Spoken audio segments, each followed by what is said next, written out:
많이 알고 공부해야지만 제대로 보이는 거예요. 제대로 봐야지만 제대로 비판할 수 있고 제대로 비판할 수 있을 때 이게 바뀔 수가 있는 거죠.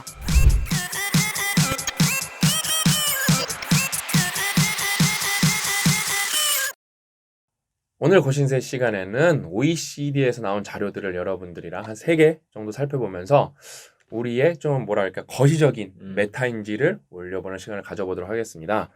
이런 건 항상 보면 재밌어요. 왜냐면은 뭐 우리가 쉽게 얻을 수 있는 자료는 아닌데 또 생각보다 쉽게 얻을 수가 있습니다. 왜? 우리는 조사하기가 어렵지만 OECD는 되게 돈 많이 써서 조사해서 우리한테 알려주거든요. 그래서 영어를 잘해. 영어를 잘해야 되죠, 영어를. 근데 그러니까 이게 뭐 그래프만 보면은 또 오늘 그래프 3개 보여드릴 거거든요. 또 생각보다 영어 못하셔도 그 다음에 뭐 단어 모르는 건 저희가 이렇게 저희도 영어 짧지만 해석해드리면 되니까. 이거 뭐 이 정도 중고등학교 나오면 네. 다 할 수 있는 거 영어니까. 모르셔도 저랑 고약관님 다 해드릴 거예요. 예. 그러니까 이 첫 번째 그래프는 그러니까 삶의 만족도 레벨이네요. Life Satisfaction이니까 Levels of Life Satisfaction.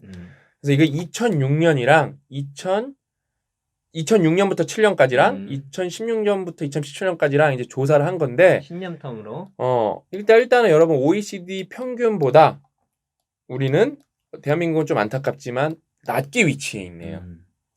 좀 슬픈 사실이에요. 그렇죠? 그러니까 우리나라는 좀 저 밑에 있네요. 근데도 여러분 이런 거 보셔야 돼요. 그럼 이제 제가 여러분들한테 이렇게 질문을 드려볼게요. 2006년에 비해 2017년은 과연 행복해졌을까요? 안 행복해졌을까요? 이런 거 물어보면 다 각자의 의견이 있을 거란 말이에요. 그 다음에 저는 보편적으로 다 행복해지지 않았다 이렇게 말할 것 같아요. 근데 OECD에서 동일 방법으로 조사를 했겠죠. 얘네가 바보들도 아니고 어떤 설문을 응답을 했을 텐데 어때요? 우리나라는 여러분 생각보다 행복도가 올라갔네. 많이 올라간 편이에요. 많이 올라간 편이에요. 엄청 올라간 편입니다. 그에 반해 우리나라가 여기 있고 우리나라 윗단계에 일본이 있는데 일본은 우리나라보다 2006년에서 7년에 행복도가 많이 높았는데 이제는 우리나라랑 동수준으로 바뀌었습니다. 일본은 떨어졌어요. 그러니까 여러분 저랑 고약가님이 이게 자주 말씀드렸잖아요. 각 국가마다 설문조사를 하는 거예요. 어디가 제일 쓰레기 같냐? 어느 나라가 제일 살기 힘드냐? 그러면 이탈리아 사람은 이탈리아, 일본 사람은 일본, 미국 사람은 미국이라고 대답합니다. 그만큼 왜냐하면 우리는 우리 것밖에 못 보기 때문에 사실 인생에서 많은 부분이 상대평가거든요. 왜냐하면 이 국가에 대해서 물어본 거면은 국가랑 비교를 해야 되거든요. 근데 우리가 생각보다 안타깝지만 우리나라는 사회 시스템이 뭐 삶의 만족도가 높은 편은 아니에요. 냉정하게 봤을 때. 근데도 우리는 퇴보하지는 않았다 적어도. 그래서 여기서 좀 꼭대기로 한번 가볼게요. 꼭대기를 가보면은 우리가 많이 들었던 나라들이 있어요. 핀란드, 그다음에 이제 덴마크. 근데 여러분 또 덴마크도 자세히 보세요. 덴마크가 언제나 행복도 랭킹 1, 2 하는 나라잖아요. 근데 벌써 얘네도 행복도 떨어졌잖아요. 그러니까 얘네만 해도 천년만년 계속 행복할 게 또 아니라는 거예요. 이제 이런 거를 좀 알려면은 여기 경제 문제가 뭐가 있었나, 사회 문제가 뭐가 있었나 좀 파봐야 될 텐데 아무튼 행복도가 떨어졌다는 거예요. 그 다음에 보시면은 여기서 제일 뭐 리마커블한 데가 거기죠. 그리스. 맨 아랫단에 원래는 생각보다 높았는데 이거 원래는 OECD 평균 정도 되지 않았나? 평균보다 조금 낮은 수준이었는데 지금은 거의 꼴찌에서 1, 2, 3, 4, 5등 정도네요. 꼴찌에서 5등 수준으로. 왜 그렇겠죠? 경제가 확상 무너졌잖아요. 이렇게 재정 위기 때 가장 힘들었으니까. 그러니까 여러분 경제가 무너지면은 삶이 그냥 팍팍해지는 거예요. 그러니까 여러분, 그러니까 경제라는 거는 그다음에 뭐 단순하게 뭐 주식도 아니고 뭐 정부 문제도 아니고 이거는 다 같이 의식자 뭐 물건을 잘 만드는 사람도 있어야 되고 그다음에 그걸 잘 배송하는 사람도 있어야 되고 수출 잘하는 사람도 있어야 되고 마케팅 잘하는 사람도 있어야 되고 그다음에 소비도 잘 이루어져야 되고 되게 복잡한 문제거든요. 근데 그래서 우리가 경제에 관심을 많이 가져야 되는 거예요. 근데 경제하면 막 약간 뭐 이렇게 뭐 숫자들, 주식 뭐 이런 것만 생각할 수 있는데 경제라는 거는 전반적으로 생활 뭐랄까 우리 몸에 이렇게 피 흐르듯이 사회 조직에 어떻게 순환이 되고 있나 그런 거거든요. 근데 어때요? 그리스 사례 보니까 팍 경제가 무너지면서 행복도가 그냥 곤두박질 치는 거예요. 그래서 아무튼 우리나라는 저는 좀 이게 궁금해요. 우리나라가 되게 뭐죠? 다시 여기 정확하게 보면은 많이 좋아진 편이거든요. 우리나라도. 음. 왜 좋아졌을까? 저는 그게 또 궁금해요. 제 입장에선 솔직히 딱히 좋아진 건 없는 것 같거든요. 저도 그런데. 너무 이게 궁금해요. 어. 그러니까 이제 이런 거는 저희가 또 그래서 찾아보니까 고약가님 찾아보니까 OECD가 우리나라를 분석한 게 있더라고요. 네, 네. 그거 시간 되면은 그거를 이게 궁금해서 한번 찾아보기 시작한 그래서 거예요. 이 제목이 한국 보고서. 네, OECD 한국 보고서예요. 그래서 걔네가 갖고 있는 자료를 한국을 분석을 한 거예요. 그래서 이런 좀 미시적인 이유가 뭐가 있을까 여기에. 또 외부에서 좀 보는 그 시각이 있을 예. 수 있으니까. 그래서 그런 거를 나중에 여러분이 한번 살펴보면 좋겠다. 그래서 아무튼 여러분 우리나라는 좀 더 행복해졌다. 왜냐면 또 그렇게 생각하면은 사람은 이렇게 인식의 동물이기 때문에 그렇게 인식하기 시작하면 또 행복해지는 분들도 있을 거거든요. 그다음에 잘 나가는 나라도 무너질 때는 또 무너진다. 예? 이렇게 뭐 아까 꼭대기 가보면 다시 어디야? 아이슬란드 같은 나라도 아이슬란드 많이 좋아졌고. 좋아졌어. 근데 미국이 많이 떨어졌네요. 미국 많이 떨어졌네. 그다음에 어디도 벨기에도 좀 많이 떨어졌고. 이제 궁금한 게 2017년까지니까 이제 우리가 코로나라는 그것도 어마어마한 궁금해요. 있으니까 그 이후 조사하면 어떤 결과가 나올까? 나중에 그거 나오면 저희가 찾아다가 예. 알려드리도록 하겠습니다. 그래서 이제 두 번째 그래프는 좀 의미 있는 거예요. 이건 다 많이 보셔야 됩니다. 두 번째 그래프는 그거입니다. 뭐냐면은 How well do communities accept diversity예요. 그러니까 다양성을 얼마나 수용할 수 있습니까? 그래서 그 질문이 밑에 조그마한 글씨로 써 있더라고요. 보니까 당신이 사는 도시나 지역은 소수 민족을 잘 포용할 수 있습니까? 그다음에 이런 게이나 레즈비언, 동성애자를 이렇게 포용할 수 있습니까? 네, 마지막 이민자를 잘 포용할 수 있습니까? 그랬을 때 그 다이버시티를 얼마나 수용할 수 있냐 랭킹을 보니까 대한민국 어디 있어요? 대한민국은 뭐 대한민국 저기 리마커블하네. 맞겠지. 2008년에 꼴찌였어요.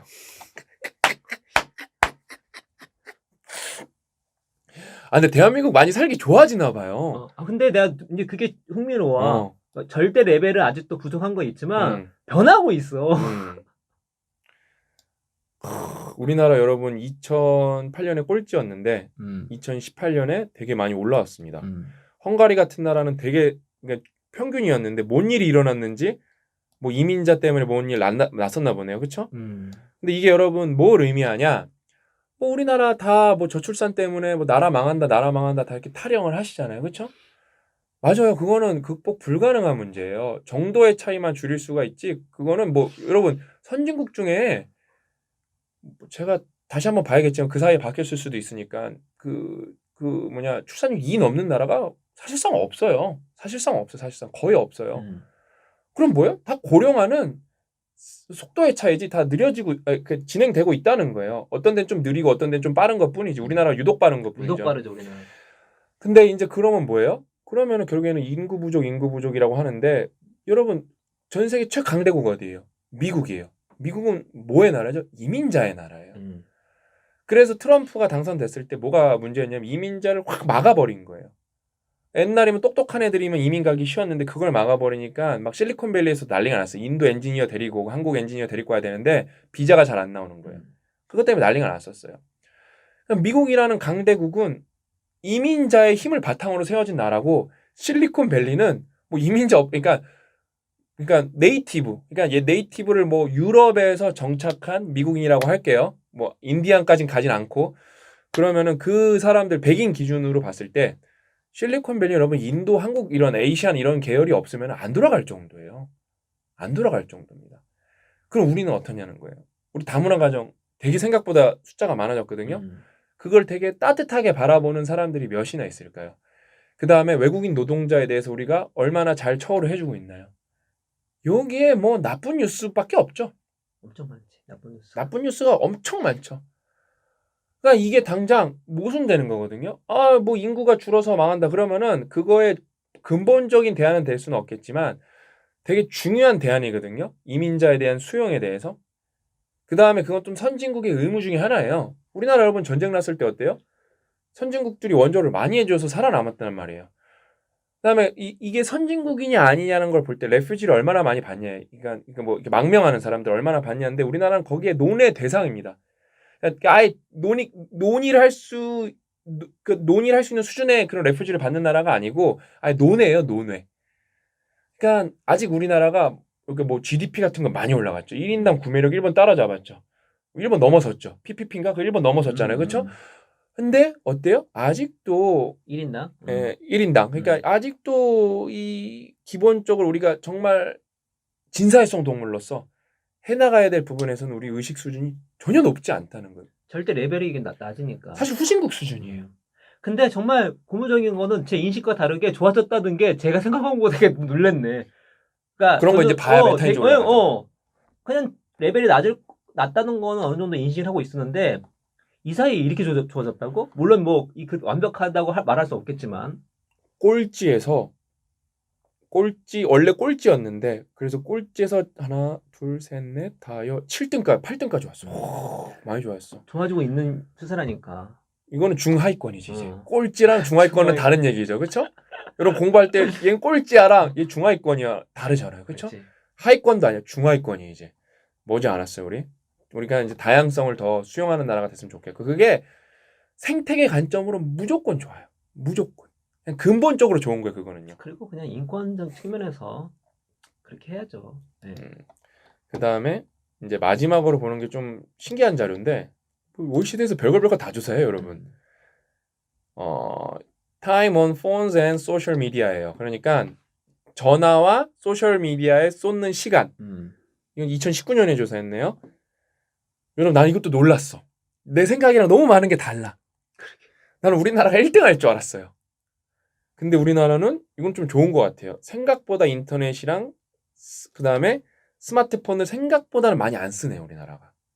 전 이거 조사 이거 내가 볼 때 이게 왜냐면 이거 한국에서 설문조사한 걸 갖고 OECD가 갖고 간 거라서 구라치지 않았나 자꾸 그런 생각이 근데 들거든요. 내 생각은 아래에 있는 나라들 다 똑같이 생각할 것 같아. 네. 이거 다 구라치지 않았나? 그러면은 아무튼 우리나라가 생각보다 맞고 그다음에 여기서 좀 흥미로운 데이터는 뭐냐면은 우리나라가 살짝 뭐가 높냐면은 인터넷 사용 대비 소셜 미디어 사용량이 조금 높아요, 우리가. 그건 뭐다? 뭐 이렇게 참견하고 뭐 이렇게 정치에서 코멘트 달고 이런 거 좋아한다는 거야. 상대적으로 높다니까. 왜냐면 소셜 미디어에서 가장 압도적인 기사는 다 정치 뉴스거든요. 그렇죠. 그냥 원탑이에요. 그냥 비교도 안 돼요, 그냥. 그래서 우리나라는 뭐 페이스북 같은 데서 조리돌림 좋아하고, 그렇죠? 그냥 그런 걸 우리가 또 따져볼 수 있고, 그 다음에 여기 또 뭐가 있어요? 여러분, 요런 거에서는 또 비즈니스 오퍼튜니티. 우리는 이제 스페니쉬를 잘 모르니까 영어권이랑 중화권만 한단 말이에요, 큰 시장. 근데 여러분, 남미권이 어마어마한 시장이에요. 어마어마하죠. 예. 여러분 보세요. 브라질, 콜롬비아, 멕시코 이런 데 보세요. 포르투기시랑 스페니쉬를 쓰는 시장에서 여러분이 컨텐츠를 만들면은 얼마나 큰 시장. 안 그래도 인구도 많은데 여러분 인구만 보면 안 되는 거예요. 사용 시간이 우리의 2배예요. 그러니까 뭐예요? 내가 생각한 것보다 시장이 더 큰 거예요. 근데 소비 관점에서는 그렇게 보면 안 되죠. 근데 컨텐츠 소비 관점. 실물 소비 관점에서는 여전히 인구수에 비례하게 하겠지만 컨텐츠 소비 관점에서는 여기가 진출을 해볼 만하다는 거예요. 그 언어의 총 시간량을 보면은 그렇게 되겠네요. 아무튼 그렇게 해서 오늘 요거까지 이 소셜 미디어까지 3개를 봤는데 하나는 이제 행복도, 그다음에 하나는 이제 다양성 수용 능력, 그다음에 이제 소셜 미디어 이제 사용량, 그다음에 핸드폰 사용량. 3개를 보면서 우리가 느끼는 공통점은 뭐죠? 우리 생각과 좀 다르다. 네? 우리 생각과 다르다. 저랑 이제 고 작가님이 좀 이런 거에 관심이 있기 때문에 조금 더 이 사람들이 어떻게 조사를 했고 뭘 조사했는지 조금 더 깊게 파고 들어가 볼 생각입니다. 도대체 뭘 보고 하는 건가 이거에 대해서.